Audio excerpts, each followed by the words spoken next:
hours, down and back, you know, for 4 or 5 weeks now when she came down for the Newcastle Cup as well. So it's been a great training effort. She made every post a winner, bowling along in front. Look at the replay here. She began beautifully, and that early burn making every post a winner.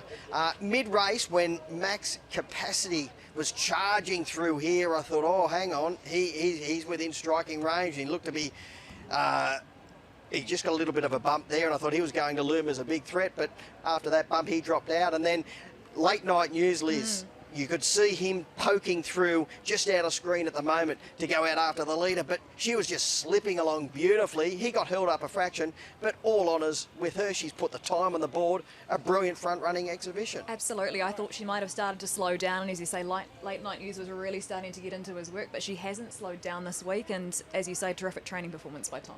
41.46 the final time, so a couple of lengths outside Val Policella's track record last year, but that's 2 in a row for the Queenslanders. I tell you what, we're going to have to start pulling our weight moving forward. We're looking at the replay again. Heart Rain was bowled early on. Gully Girl was on pace. So I'll tell you a dog that we didn't see much of. Raiders Guide, much like last year, missed the start and was always doing it tough. They were really worried. I spoke to Carol Martin after the race last week, and she said, she was so proud of how brave he was, but she said, realistically, I think we're in trouble next week. Can he do it again?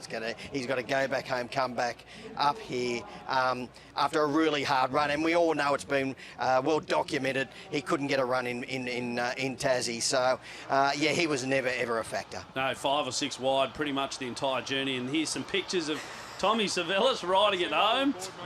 I've got to say, he's one of the great celebrators. I first met Tom 10 years ago at Manukau. He had a dog called Angela lining up in the Auckland Cup, and it won that night.